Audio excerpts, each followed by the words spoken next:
শুভ সকাল আমার প্রিয় বন্ধুরা, আশা করছি তোমরা যে যেখানে আছো ভালো আছো, সুস্থ আছো। বীরভূম জেলার ছোট্ট একটি গ্রাম থেকে আমি দৈবকী তোমাদের সকলকে জানাচ্ছি আমার ব্লগ চ্যানেলে অনেক অনেক স্বাগত। আর এখন বাজছে সকাল 6টা, আর 6টার সময়তে দেখো কত রোদ বেরিয়ে গেছে। এখনকার সকাল হওয়া মাত্র রোদ বেরিয়ে যাচ্ছে। তো দেখো দরজা খুললাম, তারপরে বাইরের দুটো কাজ সেরে নিলাম, সরো দেওয়া আর ঝাড় দেওয়া। তারপরে আমি ঘরে এসে ঘর ঝাড়ু দিয়ে ঘরটা মুছতে শুরু করলাম।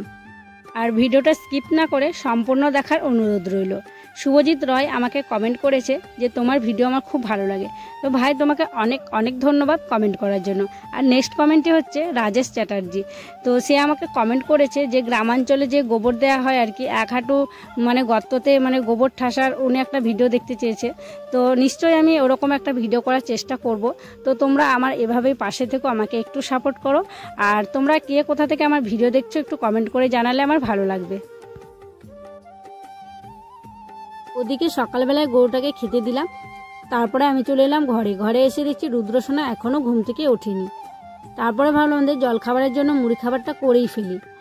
তো তার জন্য আমি এখানে খেসারির ডাল আর কিছু ছোট ছোট গোটা আলুগুলো দিয়ে দিলাম, আর দিলাম একটা বেগুন, আর যে কাঁচা লঙ্কাগুলো ছিল শুকিয়ে যাচ্ছিলো সেগুলোকে দিয়ে এখন আমি সিদ্ধ করে নেব। ডালটা সিদ্ধ বসিয়েছি, আর ওদিকে বাবু ডাক দিতে শুরু করে দিয়েছে। তো আমি গেলাম, গিয়ে রুদ্রসোনাকে উঠিয়ে নিয়ে এলাম, নিয়ে এসে এখন ব্রাশ করিয়ে দিচ্ছি। আর ও কিন্তু ভালো ছেলে, রোজ রোজই ব্রাশ করে নেয়। একটা ছেলে আছে ব্রাশ করতে চায় না, কিন্তু ও ঘুম থেকে উঠেই প্রথমে আমাকে বলবে আগে আমাকে ব্রাশ করিয়ে দাও। তো দেখো ওকে আমি ব্রাশ করিয়ে দিচ্ছি। আর এখন ওকে নিজে নিজে ব্রাশ করতে দিই না, কারণ ভালো করে দাঁতগুলো মাজতে পারবে না, তো তাই আমি এখন করিয়ে দিই। আর একটু বড় হোক তখন ও নিজে নিজেই করবে।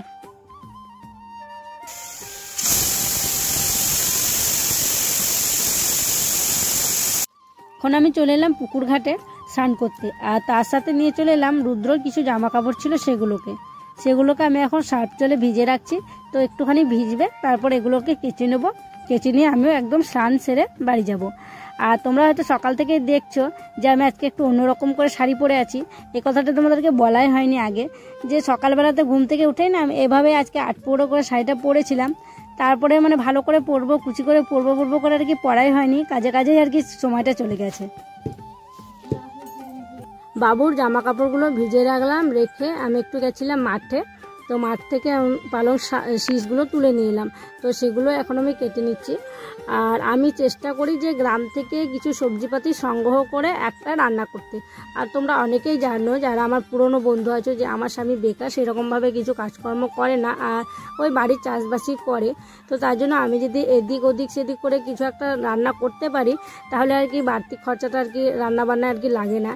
আর একটা তরকারিতে দিয়েও কিন্তু খাওয়া দাওয়া হবে না, আর একটা কিছু করতে হবে, তো আর একটা কিছু হয়তো দোকান থেকে নিয়ে এসে করা যায়, তাই না? তো দেখো আমি এখন শীষগুলো কেটে নিচ্ছি, আর আজকে বানাবো চচ্চড়ি।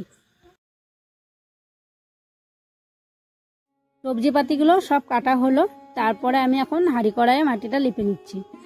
আর এভাবে যদি মাটি লেপে নিই তাহলে না মাজতে খুব সুবিধা হয়, খুব শক্তি দিয়ে মাজতে হয় না, কালি কালি হয় না। জল ডুবিয়ে রাখলে না, একটু ডুবিয়ে রাখলে পরেই মাটিগুলো সব উঠে যায় আর পরিষ্কার হয়ে যায়, তাড়াতাড়ি খুব সহজেই মাজা হয়ে যায়। তার জন্য রোজ রোজ মাটি লিপি। আমি যে মাটিটা দিচ্ছি সেটা হচ্ছে বেলে মাটি, আর আমি কিন্তু খুব সাবধানে খুব আলতো করে দিচ্ছি। খুব চেপে চেপে দিলেও হবে না, চেপে লেগে যাবে, তখন উঠতে চাইবে না, হালকা হালকা করে দিতে হবে। তো দেখো হাঁড়িতে দেওয়া হয়ে গেল, এখন আমি কড়াইটাতে দিয়ে নিচ্ছি। আর সাবধানে মাটিটা লেপছি যাতে ভিতরের দিকে না চলে যায়, ভিতরটাতে যেন না লাগে।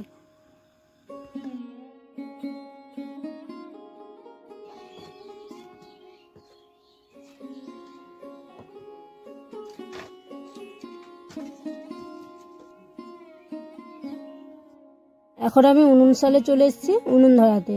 তো প্রথমেই দুটো ঘুঁটে আমি উনুনের ভেতরে পেতে দিয়েছি। তারপরে এই যে বাতাগুলো দেখছো, দুটো বাতা দিলাম। তারপরে আজকে হচ্ছে দুধের প্যাকেট দিয়ে উনুন ধরাবো। দুধের প্যাকেট তো অনেকগুলো জড়ো হয়েছিল, তো সেগুলো আমি ফেলিয়ে দেয়, উনুন ধরাতে খুব সুবিধা হয়। আর খড় দিলে কি হয়, অনেকক্ষণ ধোয়া হবে তারপর জ্বলবে। আর প্যাকেটগুলো দিলে প্যাকেটগুলো গলে গিয়ে কিন্তু ধরে যায়। তো দেখো প্যাকেট দিয়ে ধরিয়ে দিয়ে তার উপরে 4টে ঘুঁটে দিয়েছিলাম, যে কি সুন্দর উনুনটা ধরে গেল। আর এখন আমি কিন্তু সব কিছু জল টল এগুলো সব রেডি করে নিচ্ছি। তো তারপর ধরে গেছে, আর আমি এখন কড়াই হাঁড়িটা বসিয়ে দিলাম। আর আমাদের উনুন শালটা তো চারিদিকে ফাঁকা, দরজা টরজা নেই, তার জন্য এখানটায় কিছু রাখা হয় না, সব কিছুই পাকা ঘরে আর কি ভিতরে থাকে, জল টল কিছুই রাখি না।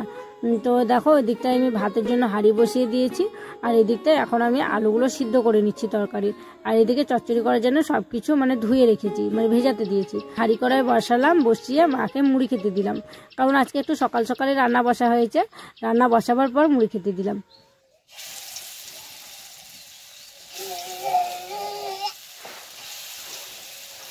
আজকে একটু নিরামিষ টক করব। তো এগুলো হচ্ছে খেসারির ডাল ভেজাতে দিয়েছিলাম, সেগুলোকে এখন মিক্সিতে আমি বেটে নিয়ে এলাম। তো এগুলোরই এখন বড়া করছি। আর সেই যে সেদিন রুদ্রবাবা বাজার থেকে আম নিয়ে এসেছিলো, তো সেই আমই একটা আছে, তো আমটা না একটু নরম নরম হয়ে গেছে, তাই ভাবলাম সেই আমটা দিয়ে আর এই যে বড়া করে আলু দিয়ে একটা টক বানাবো। আর এদিকে আমার ভাতটা দেখো 1 ফিট হয়ে গেছে। আর হ্যাঁ বন্ধুরা, একটা কথা তোমাদেরকে বলবো ভাবছি, কিন্তু বলা হচ্ছে না। তোমরা হয়তো আজকে আমার গলার আওয়াজটা আর কি অন্যরকম শোনাচ্ছে তোমাদেরকে। তো কি বলো তো, আমার না প্রচণ্ড ঠান্ডা লেগেছে, তার জন্য খুব কষ্ট হচ্ছে আর কি কথা বলতে, ভয়েস দিতে। তো যখনই বেশিক্ষণ কথা বলতে যাচ্ছি কাশি চলে আসছে, তার জন্য গলাটা এরকম বসা বসা লাগছে। ছেলেকে ওদিকে খাওয়ানো শেষ হলো, তারপরে এবার সবার জন্য ভাত বেড়ে নিচ্ছি। বাবা তো নিরামিষ, বৃহস্পতিবার বাবাকে আগেই দিয়ে দিয়েছি, আর এখন রুদ্র বাবাটা বেড়ে নিচ্ছি। তো মাছের তো ঝাল করা হয়েছিল, তো সেটাই এখন ওকে দিচ্ছি। আবার খাওয়া দাওয়া কমপ্লিট হলো, তারপর বাসনপত্রগুলো নিয়ে আমি চলে এলাম পুকুর ঘাটে। তো দেখো এখন আমি বাসনগুলো ধুয়ে নিচ্ছি। আর প্রচণ্ড তো রোদ গরম, আজকে প্রচণ্ড রোদ লাগছে, ওপরে সূর্যর ছটা লাগছে, আবার জলে যে ছটাটা পড়ছে সেটাও মুখে লাগছে, আর তো ঘেমে যাচ্ছি প্রচণ্ড। তো যাই হোক, দেখো বাসনগুলো ধুয়ে নিয়ে আমি এখন চলে এলাম। আর এখন দরজাটা লাগিয়ে দিলাম, কারণ মানে অন্য লোকদের না ছাগলগুলো চলে আসছে, দিয়ে ঘরে ঢুকছে, সরষেগুলো আছে খেয়ে নিচ্ছে। রুদ্রসোনাকে ঘুম পাড়াতে গিয়ে আমি একটু ঘুমিয়ে পড়েছিলাম। তো ঘুম থেকে উঠে দেখছি উঠোনটার তো অবস্থা খুবই খারাপ হয়ে আছে, কারণ প্রচণ্ড বাতাস দিচ্ছিল আর খুব ধুলো হয়ে আছে। তাই আমি নিয়ে চলে এলাম 1 বালতি জল। তো আমি এখন জলটা ছিটিয়ে নিচ্ছি। আর জলটা ছেটালে কি হবে, ধুলোগুলো বসে যাবে, আর ঝাড় দেওয়ার সময় ধুলোগুলো অত উড়বে না। তো তাই জলটা ছিটিয়ে নিচ্ছি, তারপরে জলটা ছেটানো হয়ে গেলে তখন আমি মানে উঠোনটাকে ঝেঁটিয়ে নেব।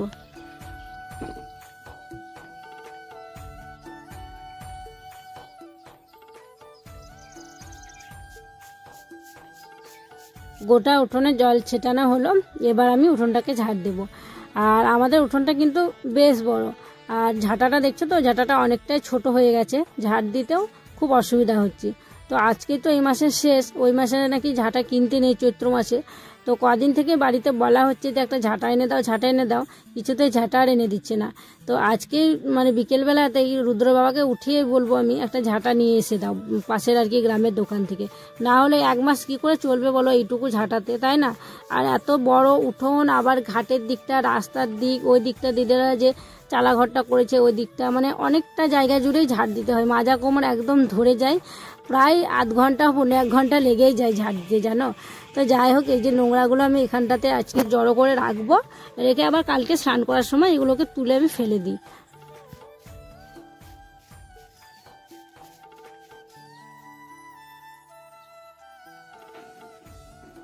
সন্ধে হয়ে গেছে, আর আমি এখন সন্ধেবাতি দিয়ে দিচ্ছি। আর এটা হচ্ছে আমাদের তুলসী মন্দির। তো যারা যারা আমার রোজ রোজ ভিডিও দেখো আগে থেকে, তারা হয়তো বলবে আমরা তো জানি এটা তুলসী মন্দির, আবার রোজ রোজ কেন বলছে। তো যারা নতুন বন্ধু হচ্ছে তাদেরকে মানে জানানোর জন্যই বলা। তো যাই হোক, তুলসী মন্দিরে দেখি আমি এখন, দেখো যেখানে আমাদের মা লক্ষ্মী বিরাজ করে সেই ধানের তলাতে আমি ধূপ সন্ধ্যা দিচ্ছি। তো চলো বন্ধুরা, আজকে ব্লগটা এখানেই শেষ করছি। তোমরা সকলে ভালো থেকো, সুস্থ থেকো, দেখা হবে আবার নতুন একটি ব্লগে।